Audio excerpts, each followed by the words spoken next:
Hello and welcome to the Omniture On-Demand Marketing Series. My name is Brian Watkins, and I'm on the PR team here and manage our social media strategy. I'm very pleased to welcome you here today. We have two excellent presenters who have prepared great content to help you become a better marketer. Our hope is that by the end of this webinar, you'll have the research and best practices you need to monitor your brand online and measure the impact of social media.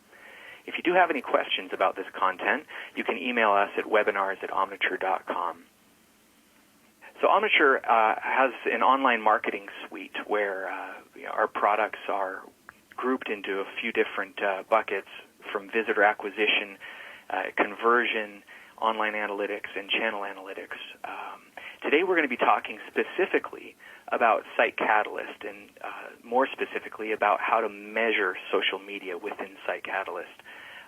Today we have great presenters, and I'm pleased to present Sergio Bolaño. He's a senior analyst with the Marketing Sherpa Research Group. His research covers the topics of social media marketing and PR, email marketing, and also business technology marketing for Marketing Sherpa's benchmark guides and special reports.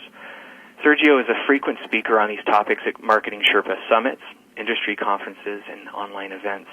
His 30 years of marketing experience have included roles as a client-side executive, agency principal, consultant, and now analyst. Welcome, Sergio.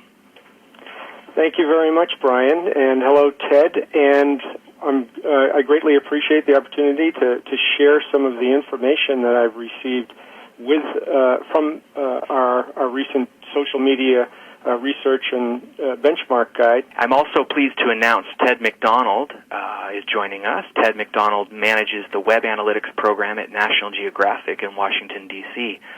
Ted uses 10 years of web analytics experience to provide timely insight into National Geographic's audience, allowing them to continually improve their user experience, return on ad spend, and conversion rates. Welcome, Ted. Yeah, thanks. Pleasure to be here. Great, and now we'll turn the time over to Sergio to walk us through his slides. Thank you again, and the information that I'm going to share today is from our recent benchmark study, the 2009 Social Media Marketing and PR Benchmark Guide, and I'm very happy to share it with the Omniture audience. In this morning's presentation, I'd like to discuss what's driving social media marketing and what the barriers are to adopting social media by many companies. I'd also like to talk about which social media tactics marketers are finding most effective and the best practices for managing your brand in the social space. First, I'd like to just give a very broad idea of where social media stands. And in this chart, what you're seeing is responses to the question, are you using some form of social media for marketing? And as you can see, about 8 out of 10 companies of all sizes are using some form of social media. So size is not a competitor, is not a barrier. Your competitors, other people in your field are using social media. And the reason for that is the same reason or the same situation that occurred at the beginning of the World Wide Web, when basically every company had a static brochureware website, and it cost very little to have a web presence. Of course, today, to have very competitive web applications and websites, we're talking about 6 or 7 figures to implement them. But social media is still a relatively inexpensive venue from a technology standpoint. We also wanted to know what social media is good for from the perspective of marketers. And what we found, as this chart shows, is at the top of the list, branding strategies like influencing brand reputation and increasing brand awareness were the most effective strategies that social media was able to perform. Next on the list are search engine optimization related strategies for improving search engine rankings and increasing website traffic. And SEO has been a very compatible tactic for use with social media since the beginning of social media. It's a very natural way to build links and add content that are factors in increasing website rankings or search engine rankings. Lead generation and other direct marketing tactics or strategies like increasing online sales is lower on the list, but these are starting to emerge very rapidly as best practices begin to emerge. And one of the things that we always look at to determine where a tactic is, whether it's an established one or an emerging one, is to look at how people are spending on it and planning to spend on it. And in this case, if you look at the top two items here, there are only two tactics, social media and email, that are increasing in terms of budget size faster than they're decreasing. Everything else has more marketers are decreasing their budgets than are increasing those budgets. And we feel strongly that social media and email are benefiting from the perception that they are free or low-cost tactics to implement, when in fact the reason the budgets are increasing faster than others is because both tend to be, especially social media, tends to be more human capital intensive. So salaries become a bulk of the spending.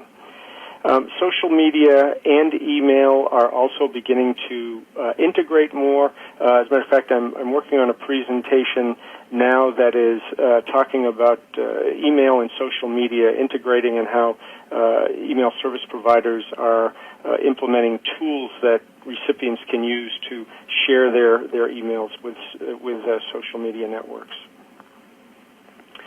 Something that we found very surprising here, and then realized, began to understand why, is that B2B is leading B2C in the adoption rate of social media marketing. And coming from a background in which most of my 30 years in marketing was B2B, it was no secret that B2B always lagged behind B2C in adopting emerging new tactics. A good example of that is a lot of B2B marketers would wait to see if an application or a strategy worked on consumer websites before they would implement them on their own websites. But when you look at these tactics and you understand that B2B is being adopted faster than B2C, you realize that the reason that this is happening is that B2B sales and marketing efforts are driven by personal relationships. The purchase process is much longer and much more complicated in B2B than it is in consumer purchases for the most part. So building relationships, which is what social media does best, is what is helping B2B take the lead. But when we look at all of the factors and we wonder, well, why is social media being adopted so quickly, what we find is that it's really about the conversation. As marketers, especially ones that have been around for a number of years, you became accustomed to the fact that your brand was what you said it was, because everything people learned about your brand was within one-way communications. It was what you were telling them your brand was. But your brand is no longer what you say it is. It's what they say it is. And by they, I'm referring to your customers, your prospects, journalists, and other influencers who are having conversations about your brand, reviewing them and talking about them within social media platforms. And because of the technology, they're forming and sharing opinions and then sharing them at the speed of light, and these opinions are impacting your brand. And what's really needed by most marketers today is a strong social media strategy. It's needed in order to control and cultivate the interactions that are taking place within social media. And to get an idea, I'll go through quickly of where these conversations are starting and where they're going. And what we see in this chart are where buyers and influencers are getting their information about your product. And if we looked at a chart like this just 2 years ago, social media websites may not even be on this chart, but now they've surpassed company websites as a source of information. The reason for that is during the buying consideration process, and it doesn't matter whether it's a toaster that a consumer is buying or a large piece of equipment that a business buyer is purchasing, during that consideration stage, they're looking for objective opinions by users of the products. And on social media websites, they're finding these objective opinions Company websites, though, they're going to remain up there. It's not going to deteriorate the need for company websites, because company websites are where you find subjective information like specifications and technical information. So once these buyers and influencers are gathering this information, now we're finding that they're sharing it more often on social media websites than with other websites like companies or news websites. And the reason for this is that social media uses Web 2.0 tools which are designed specifically to make sharing with your friends and peers easier. The upside to that is that sharing creates this viral effect of reaching more people. The problem is it also creates this viral effect that reaches exponentially more people, and that's a downside if those comments or if opinions are negative. So with negative commentary out there and something that is a reality that has to be addressed, we wanted to know how marketers are responding to this negative commentary to control their communications through social media. And what we found, what this chart summarizes, is that larger companies are more likely to monitor commentary about their brands, while small and mid-sized businesses are more likely to respond with public rebuttals. And on the surface, this may seem like small and mid-sized companies are doing the right thing, but you have to consider that sometimes responding to a negative comment can simply draw more attention to it. Without some way to control that, control the responses, it can be more detrimental than beneficial. So we wanted a little qualitative information about how marketers are responding to negative commentary. And so what some of the marketers who were asked told us, this is one example: we acknowledge, admit the issue, and where possible explain how we're addressing it. Another one told us that we just erase the comment from Facebook. We don't engage critics. I guarantee you this isn't a PR person. And then the third one, we monitor everything, but respond case by case using a set of criteria we've developed. This is probably the most rational, the soundest strategy for responding to negative commentary. But what is this set of criteria that they've developed? And so we asked marketers if they have a social media policy to manage their communications, which is basically, do you have a set of criteria to manage your social media communications? And what we found was, on the downside, most don't have a policy, but on the upside, they do recognize the need for it. And when I'm presenting this information in front of a live audience, the question that comes up at this point is, well, where do we get a template that will show us what to use for it? And my response to that is, well, you can use examples that other companies have published for social media policies, but you really need to have a custom one or a customized policy that's designed specifically for your business situation. And Brian, I understand that you've just gone through this process of developing a social media policy for Omniture, and I was wondering if there are any obstacles or roadblocks that you wanted to tell people you came across at this point. Definitely, yeah. In fact, we just recently agreed on a social media policy. It's surprising to me that, according to your research, there are so few companies that actually have a policy in place. We did recognize the need for it early on, but it was definitely a process. What I did is I took benchmarks from other companies, other similar companies in our area, and wrote one based on that, using some of those key points. And then what we did is worked with legal on what exactly needs to be stated explicitly. I think if it looks too legal, then people aren't going to read it. And I think also, along with rolling out a policy, you need to have good training of your employees during the HR onboarding process when you get new employees, and also making sure that the employees that you already have understand what is okay and what isn't. Great. And so I'm going to quickly take you through. While we don't have a template that you can copy and make your own social media policy, we do have some best practices that we'd like to talk about. And the first of three basic areas is you want to empower everyone to engage responsibly. Then you want to define the rules for the engagement that you're allowing your employees to entertain. And then you want to moderate the good, the bad, but not the ugly, and I'll explain that further.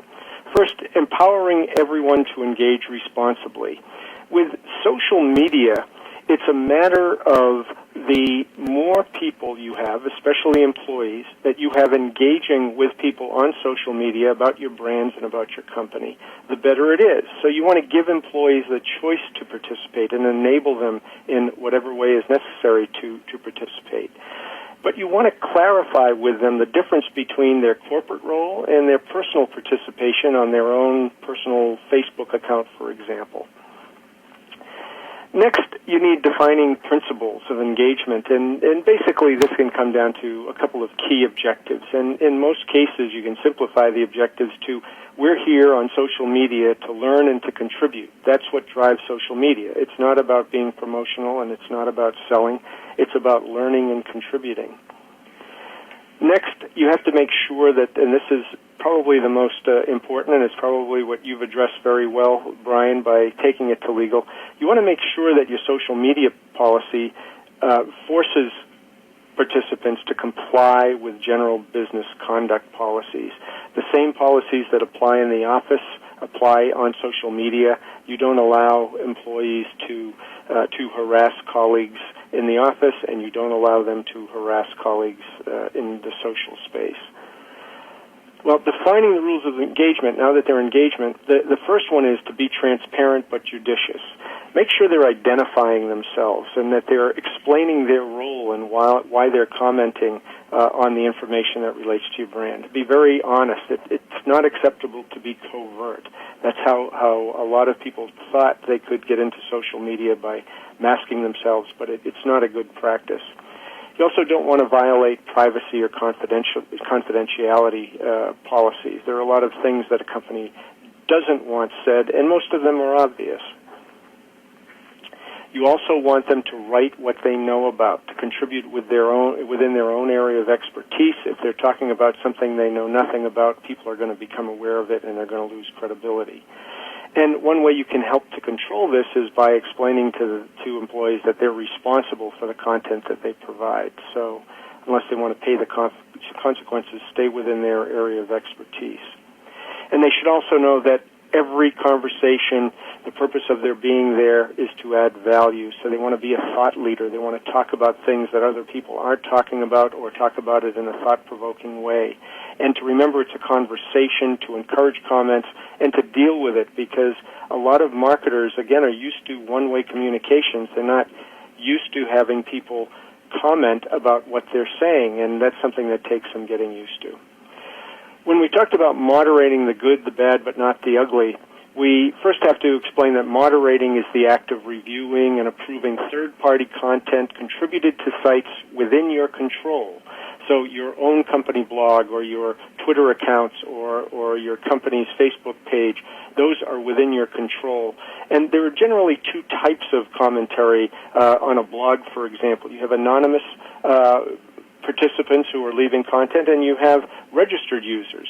Well, in the case of registered users, you want to moderate only what you have to. It could even be automatic, so it's an option to moderate it. But anonymous users, you really want to moderate everything that they're saying. But you want to moderate in a way that is not biased against unfavorable information. Show them everything. Show them the good and the bad. Leave it on there. The only time you don't want to show something is the ugly. You want to reject the offensive, denigrating, or out-of-context information that's on the sites in your control. So we learned about the drivers, and let's quickly review what some of the barriers are. And there's one important barrier that tends to lead to everything else, and that's the top one, lack of knowledgeable staff. It's not surprising that more marketers said that lack of knowledgeable staff was a barrier, more so than any other barrier to adopting social media, because social media hasn't been around that long. You can't find someone with 5 years of experience in social media to lead the charge. You tend to pick people out of the office that have a Facebook account and have used other social media tactics, and they learn on the job. The problem Sergio, I think that's a good point. Sorry to interrupt. Mm-hmm. I think that's a great point because one of the things that I've found is you just can't mandate people to blog or people to be excited about social media within a company, as well as we've had more success just identifying people who already get that, who already are excited about social media and are already blogging, and then just empowering them according to the guidelines that you talked about. Those are the people that I think are going to have more success using social media in a corporate environment, rather than trying to force people who aren't as passionate about it to use it. Right. That reflects what a lot of companies are doing. They are taking experience, even if it's just the user side rather than the marketer side experience, and leveraging that. But what this lack of knowledgeable staff is causing are some misconceptions in other areas, like the second item on the list, the inability to measure ROI. Well, measuring ROI, it just depends on how you look at it. In social media, it's a little different. You can measure ROI quantitatively to get the metrics that you need, but you also have to measure social media qualitatively. It's not always the number of comments that you get on a blog. It's the tone of the comments. Are people objecting to what you're saying? Are there negative comments? That's what can be measured as well as the quantitative elements.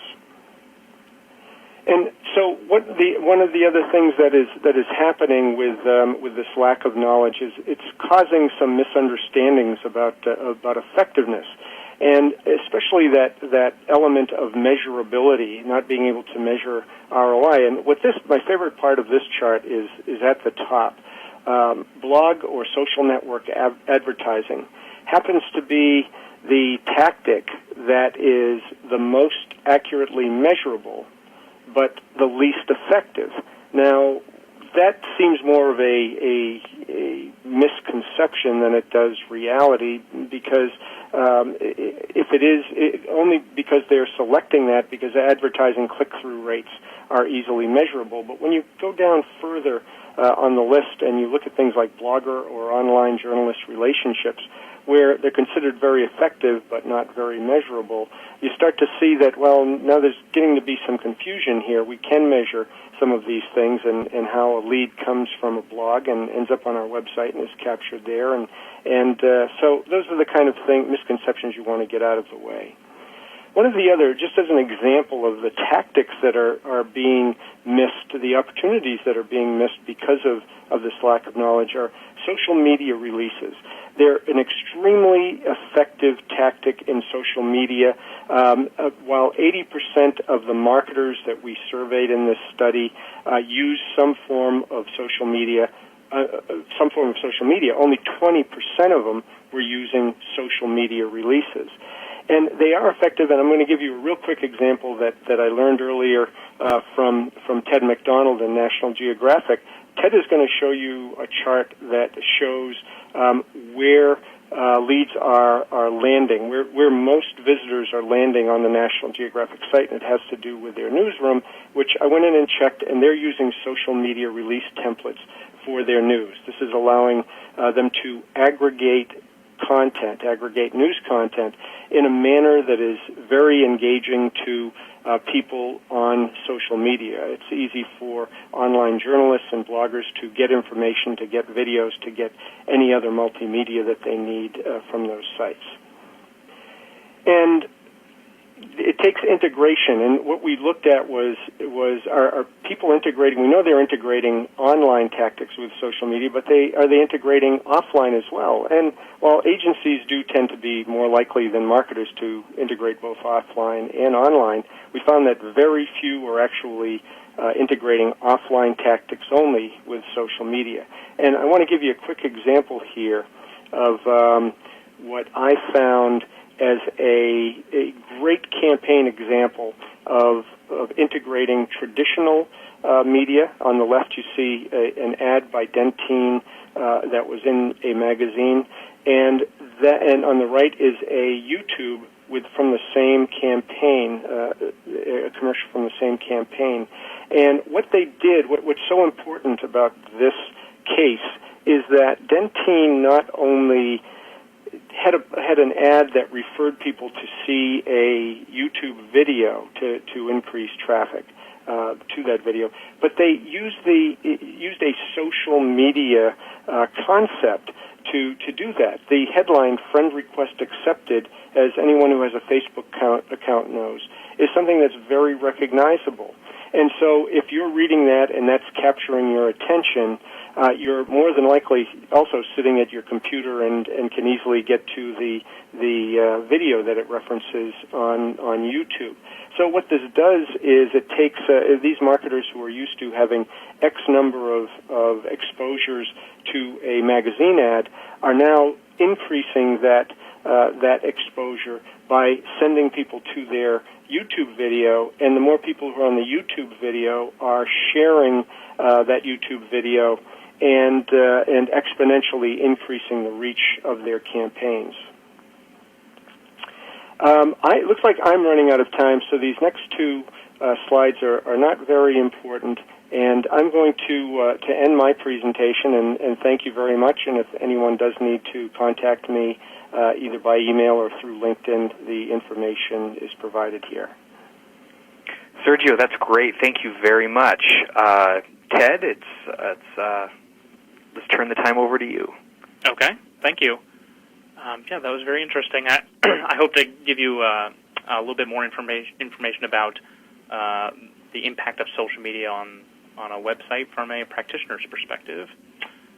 First, a little bit about myself. My name is Ted McDonald, manager of the Web Analytics Program at National Geographic. I've been there 3 years now and have been working with Omniture products since 2004. I spoke at one of the Omniture Summits last year and then again at a recent Omniture Cafe, presenting the findings I'm about to share with you regarding National Geographic's tracking and analysis of social media site visitors. So when presenting about social media, I like to start with the many different ways that it's defined, because this has been a part of our problem when it comes to reporting. We here at National Geographic waffled for a really long time on the question of what exactly to report as social media, rather than just kind of getting on with it and looking at the impact of social media in the areas to improve. So here's some of the definitions I found, sticking with the theme, all from social media sites. And the one I found on Flickr, by the way, a group of media producers that's primarily its own audience, is now my favorite way to describe social media. And I said many different ways, and I meant many. There's a ton of definitions out there. Everybody seems to be a social media expert these days, and everybody defines it differently. So how can you make sense of all those definitions, and which one should you use at your organization? Well, I think the answer is just to simply accept that there are 1,000 definitions for social media out there, and then you decide what social media means to your organization. And then when it comes to classifying your sources of traffic and determining what is and isn't a social media site, don't do what we did and dwell on the little things, like whether a certain blog should be considered social media or not. With so many different refers, National Geographic has hundreds of thousands. Just use some basic rules to just get started with your social media analysis, or you're going to bog yourself down with all those little details. So just know that you can always change how you classify sites, and then just get started. So when we started, I guess I started the process of classifying our referring sources of traffic, including all of our tracking codes, earlier this year in 2009. Started out simple, just by putting each value that we had in our standard traffic sources report into one of 7 categories. We have organic search, other websites, social media sites, pay-per-click ads, National Geographic email lists, display advertising, and vanity URLs. And about a quarter of our visits have no refer information. We suspect they're coming from sources like email or bookmarks. So even now, just with this simple process of categorizing all our refers into one of these 7 categories, we can easily see that organic searches are very big for us, 42%. And here's an example of some similar reporting right out of Omniture Site Catalyst. Here I'm not looking at percent of total traffic. I'm looking at some engagement metrics for these categories. You can see pages per visit for those categories I mentioned, as well as revenue per visit. So what else does this sort of categorization of our traffic sources get us? Well, we can now easily see the increasing impact of social media on our overall site traffic. So last month, for instance, visitors from social media sites accounted for 8.4% of our traffic, the highest percent ever. And visits from social media sites more than doubled from June 2008. Here's another example right out of Site Catalyst. We can also then compare categories of traffic and see how they're performing over time. So here you can see that the rising impact of social media is kind of lessening our reliance on pay-per-click ads, paid media, to meet the demand for ad impressions on our site. We used to have to spend a lot using like Google AdWords to meet the ad demands of our advertisers for key categories like travel and environment. And since we're doing much better now in social media, it's not as necessary. And I showed a little snapshot of this before in Site Catalyst, but it's very interesting to look at how these visitors from all these categories are interacting differently on our site. So visitors from social media sites, for instance, are only looking at 4.2 pages per visit compared to our overall average of 10 pages per visit. So they aren't looking at anywhere near as many pages per visit as the other categories. And for you practitioners looking to categorize your sources of traffic like we're doing, I want to give you some quick tips just to get started. First, although you may be able to categorize your refers a dozen different ways or more, start out small, like I did earlier this year, with just refer a category for broad sources like organic search and social media, and then use a report called Key Refers for more granular reporting of individual sites like Dig and StumbleUpon. I like this Key Refers report because many sites like StumbleUpon report thousands and thousands of unique subdomains to our standard refers report. And so this allows us to classify all those values along with any tracking codes from advertising that we've done on StumbleUpon into just one single value, so we can see traffic from StumbleUpon over time and how that audience is interacting with our site. So once you get comfortable with the refer a category and Key Refers report, consider some other ways of classifying your sources of traffic as well. We use Channel, for instance, to report all traffic from large networks like Google and Yahoo. Media types we use to show traffic from banners versus search ads versus link campaigns, etc. Campaign types, I actually end up using this as kind of a catch-all, a miscellaneous category, and I use promotions to show traffic coming from campaigns around, say, different shows on our channel, like Dog Whisperer, or different events that we may have going on, like Earth Day. And I've also found it useful to use classifications to create a single report that shows only social media sites. So you just have one report that just is populated with the social media sites, because I get asked that all the time. Some other tips, touched on a little bit earlier, don't go classification crazy. You don't have to do everything at once. You're just going to bog yourself down, get started small, and then get more detailed as you go on and get used to the reporting. Use a standard naming convention for all your tracking codes. So have a standard format for all the codes that you use within your emails, all the codes that you use for pay-per-click, all the codes that you may use on Twitter, and make sure everybody in your organization that is doing social media promoting is using those same codes and the same formatting. And that way, that allows you to kind of classify what you can in advance to keep the the work required to maintain this type of reporting down to a minimum. Also use a single file for all of your sites. National Geographic has about 30 or 40 different websites, and I use one file for all the traffic sources classifications. And, again, just don't feel like you have to classify all sources into every category. If it only makes sense to categorize one source of traffic 2 different ways, then that's fine. That works. You can always change it. So for the social media category, there's thousands of social media sites, and there are different ways that you can actually categorize those if you think about it. So, which sites belong where in the categorization? Should dig be lumped in with stumble upon, and so on?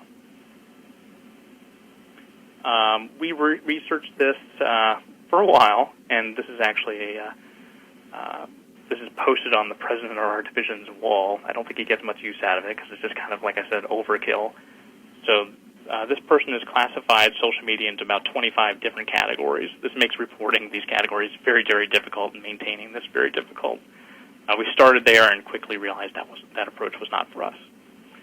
The second approach we looked at is actually from Omniture, and I will give it to them. This is a very intro to social media and the different categories of social media. And yes, it's social media in 30 seconds, but we needed a little bit more detail in how we categorize social media sites. So the approach we liked most was actually from Danny Sullivan, SEO guru. He mentioned in a post earlier this year on his site 5 different subcategories of social media: social news, social bookmarking, social networking, social knowledge, and social sharing. We liked that and pretty much went with it with only one change. We changed social sharing to social media sharing, so that would be like video and photo sharing sites, and we put Twitter in the social news category. And by doing this, very quickly saw that social news accounts for half of all of our traffic coming from social media sites.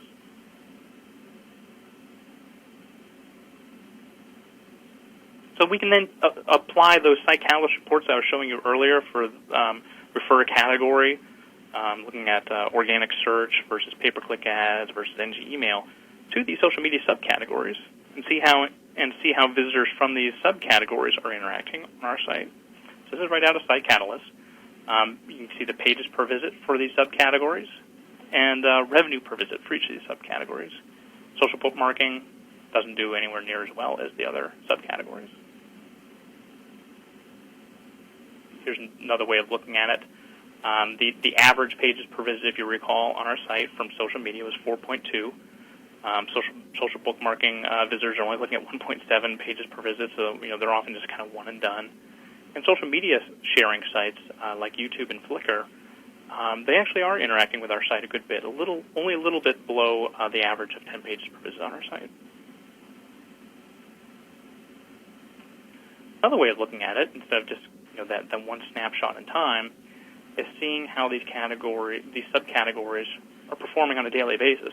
And you can see where we get the biggest spikes. We're getting big spikes from the social news subcategory and the social bookmarking subcategory. So social bookmarking will often see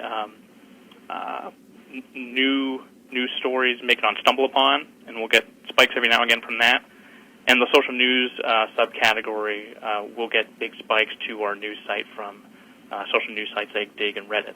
You can see that very easily here.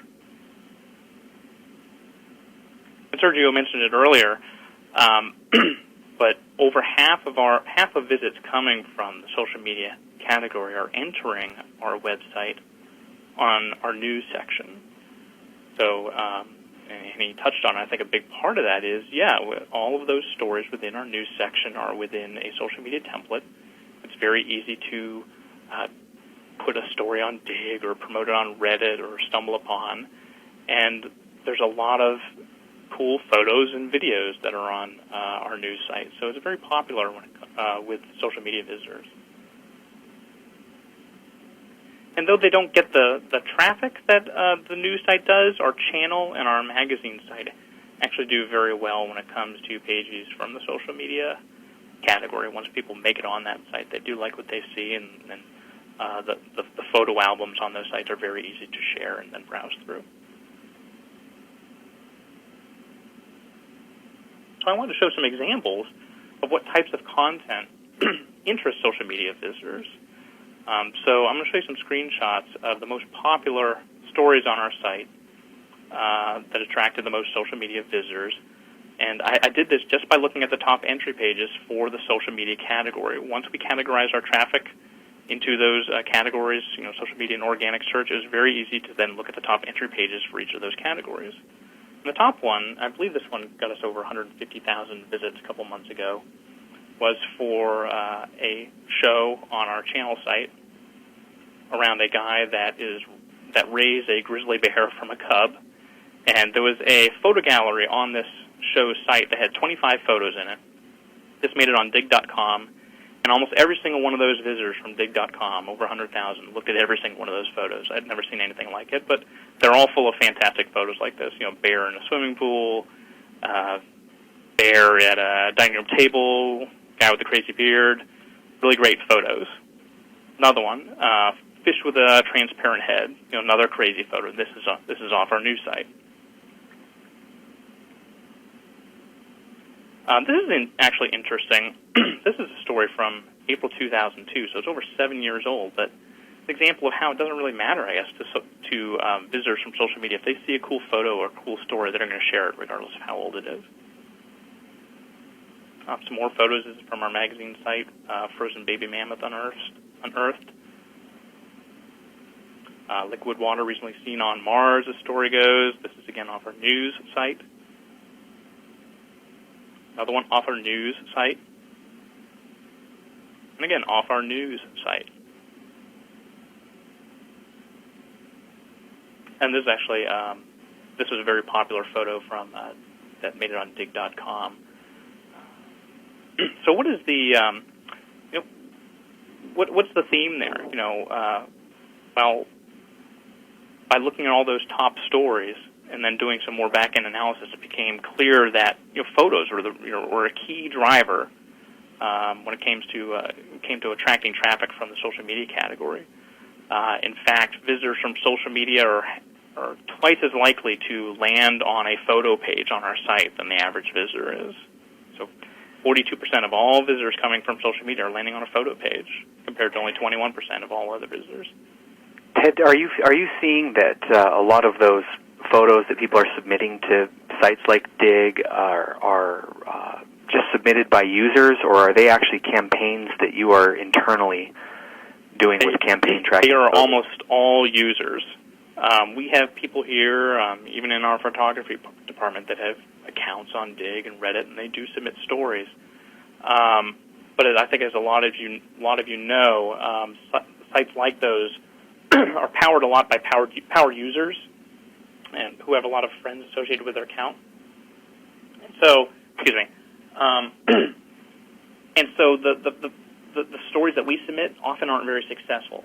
But the stories that one of these top 100 users submit, people, their network of friends on those sites sees those and digs them, and they become very successful. Interesting, and that's why you're seeing things that are 5 years old kind of resurface. Yeah, we wouldn't promote that on our own. We would promote something brand new. Exactly. Mm-hmm. The other interesting thing that we've seen, and we haven't come up with a perfect solution for, but in the last year or so, users on dig.com have started digging a lot of JPEG files directly. So instead of linking directly to an HTML page, they're linking just to the graphic. And so, of course, when someone comes to our site on that graphic, we can't tell that they were there, and we don't know how many times that was viewed unless we go into our server logs. And of course, there's no ads on the page, so they're just looking at the graphic and then leaving. So that's been a challenge for us, and we're talking about some ways of redirecting those folks, but that's been tricky. I want to talk a little bit about the long tail. Those stories that I showed you account for about 20% of our visits so far this year from social media sites, but 80% are coming from other stories. In fact, 100 pages accounted for 60%, but then 40%, almost 18,000 other pages accounted for the remainder. So a lot of our stories are attracting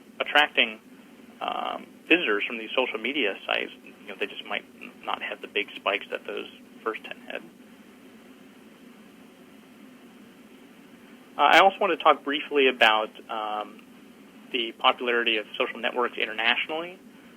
When we categorized our sources of traffic into social media and then those subcategories, I looked at the international audience as well. I didn't just look at Facebook and MySpace and Dig and the sites that are popular domestically, because a lot of the sites aren't used in some of the biggest countries in the world, like Russia and India and China.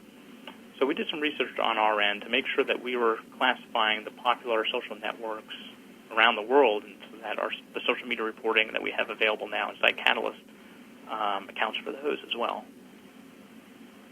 Just a little bit about how we're doing internationally. Not too bad. On average, about 31% of our audience is international. 69% is domestic, U.S. and Canada.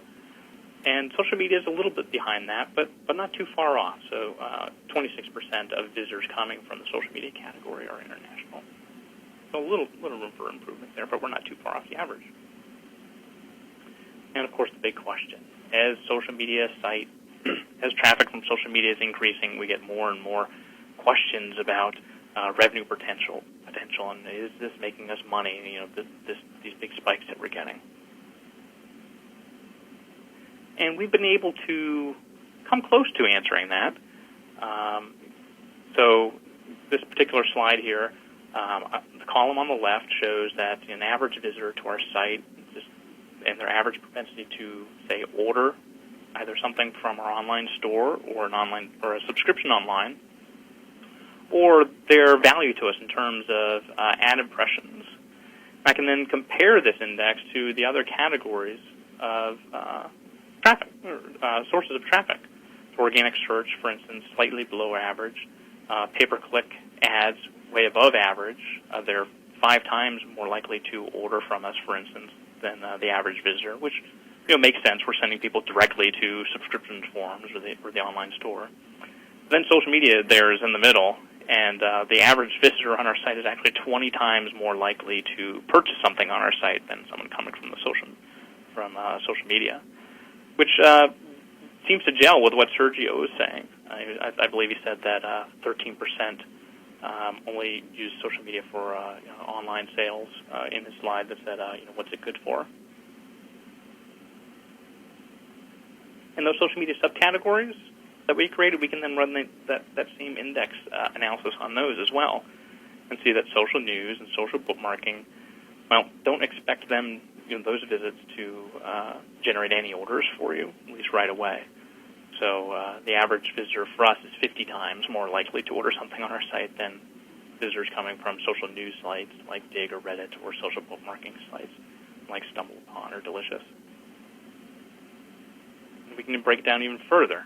In that key refers report that I was talking about, for instance, the one that allowed us to look at StumbleUpon, is StumbleUpon traffic is just a single value. We see the StumbleUpon, Dig, Reddit, they aren't going to order anything. And this is actually pretty helpful for us because we were doing advertising on StumbleUpon last fall, hoping to get subscriptions. And looking at this data now, it's probably not something that we're going to do anymore. So you were optimizing those pages based on, say someone came to a popular photo from Dig. You're trying to optimize that landing page or whatever that they went to, but just aren't seeing a lot of conversion there. Well, we like we were saying, we do try to promote certain stories on social media sites, either via sharing of links just manually or buying advertising. And in fact, Dig has a new advertising program coming out in the next few months that'll actually allow you to place a story within their natural results. And we probably will not use that to sell subscriptions or sell store items. Some other companies may still try that, but we're going to avoid that based on this data. And use it more to share cool media like photos and videos. We found that to be more successful with the Dig audience and the StumbleUpon audience. If we wanted to promote commerce, maybe we can look more at Twitter. they seem to be. This graph is showing 20 times more likely to order than a visitor from StumbleUpon or Dig. So I've spent a couple slides really bashing visitors coming from social media. Are they really all that worthless? And instead of providing some bullet points here, I thought I'd give you a case study. We advertised directly on Facebook a special promo directly, or just for Facebook users. The cheapest price you could find online for our magazine, just a 12-year subscription. I think the cover price is like $40 a year subscription, and you can find it on our homepage right now for $15. But that was the cheapest price online, and we promoted that all over Facebook last year in the middle of the holidays. And it only got us between 1 and 5 subscriptions a day. I mean, it was not successful at all. And looking back on that, and with the data that we have now, we would expect that now. Visitors from those sites just don't seem to convert very well. But what was interesting, and what makes us take a second look at social media, even though the initial numbers don't look that good, is that we found in March somebody had taken the tracking code that we used on that promotion and placed it throughout a network of deal sites like slickdeals.com. We placed a link there to this promotion. And that generated us thousands of orders that single day and several thousand orders the following day. More orders in a day for a subscription online than we had in any other day last year. So we looked at it and we're like, perhaps we need to be coming up with some other ways to attribute conversions to social media, because this is kind of a special type of visitor, right? You may not get that a lot of conversions or a lot of engagement from that initial visit, but this could be one visitor bringing 1,000 of their friends with them, right? So what? Maybe if they're just looking at 2 pages per visit, if they're bringing 1,000 people or more with them, that one initial engagement with that one visitor, if they're bringing thousands of their friends with them, turns into very, very valuable. So a few takeaways. Take your out-of-the-box refers report and enable conversion metrics and classifications on it. Allows you to categorize your traffic sources data offline in a spreadsheet. You can then upload that to create custom reports within your web analytics tool. We use Site Catalyst. I mentioned use National Geographic's refers categories report as a starting point. I also recommended the key refers report. And as far as types of content that we've found that performs very well and attracts the social media audience, cool photos. Those are the big hits for us. And I talked a little bit about the subcategories of social media. Social news and social bookmarking sites are great for traffic. They can get you big spikes, but very poor for engagement. Social media sites in general just not as engaged as the average visitor on our site. However, I talked about it. Yes, that initial visit may not be as engaged as the average visitor is. However, there could be a domino effect. One visitor could turn into thousands of visitors. And so, even if the conversion rates are low or the pages per visit is low, if they're bringing thousands of people with them, the value of social media can be very high. So our challenge coming up is taking that into consideration and tweaking the way we report social media to reflect that. Great, Ted. Thank you very much. That was very interesting to see how you classify everything, and I'm sure a lot of people are taking notes. So I'd like to talk a little bit about how at Omniture we're thinking about social media and a few of the different things that to think about when you're trying to measure social media. Well, there are a few challenges, and we've already referred to some of those. How is it affecting your brand perception, and how do you actually identify your advocates and your detractors? There are just so many people talking about your brand online, and so many different places to look. So where do you focus your time, and how do you influence people who are influential?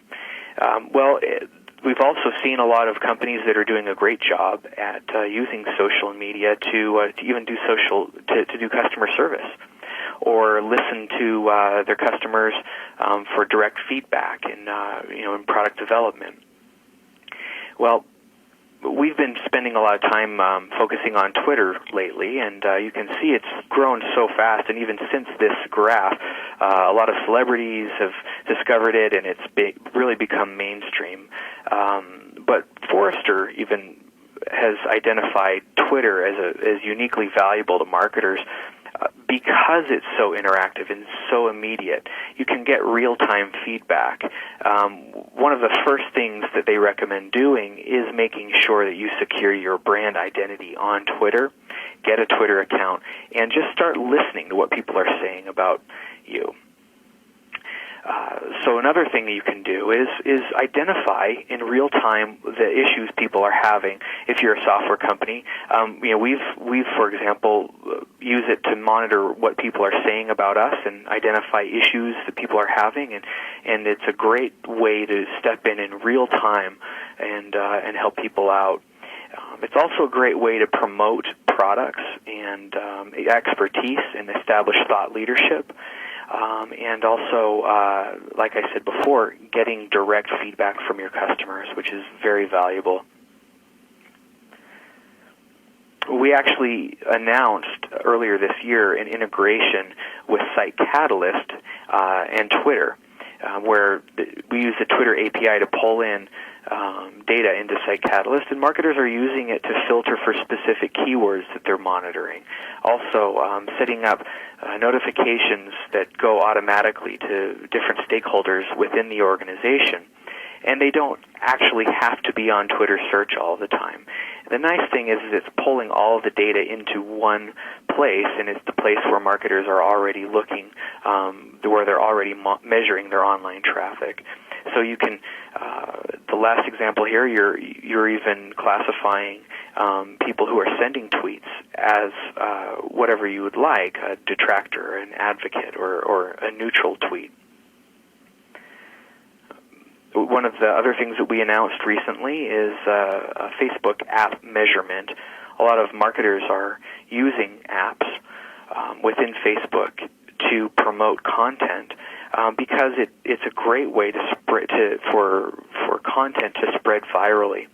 But one of the things that they're tasked with that has been difficult is understanding exactly how customers are engaging with that content. Measuring what's effective within the apps and what isn't, and then making the app better, and then tracking engagement and see how it results. Does it result in conversion? Is there a way to make your Facebook apps influence conversion even more? So those are the kinds of things that we're looking to answer for marketers. So the first problem that we're solving here, obviously, is just ROI. Now, is it worth creating a Facebook app?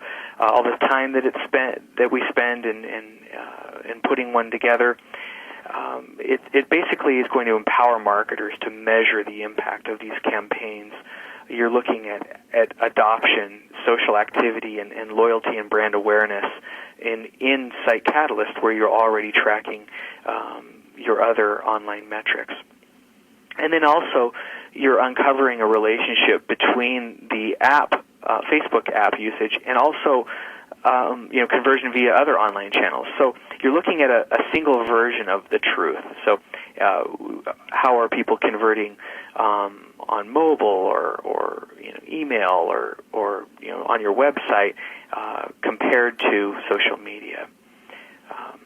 That way, you're able to monetize your app investment and figure out what makes sense to develop and what isn't working.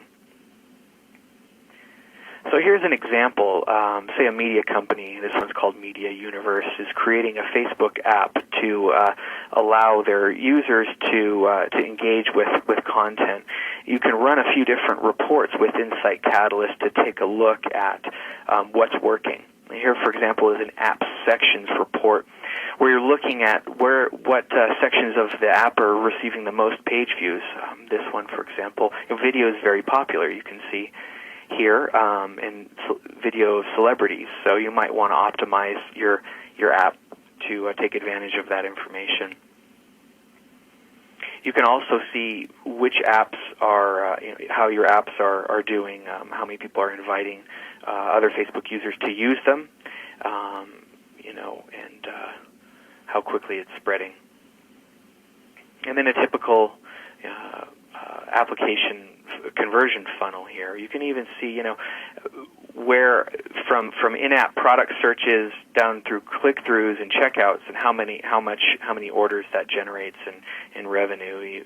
So it gives you a better idea of how your Facebook apps are contributing to your overall marketing mix. I think this is interesting, being able to segment Facebook users by the number of friends that they have. And in this example here, you can see that the users with more than 500 friends have a much higher percentage of invites and shares, and are more engaged with the content, leaving more comments, and inviting more people to use the app. So you might want to focus more on people with more than 500 friends on Facebook.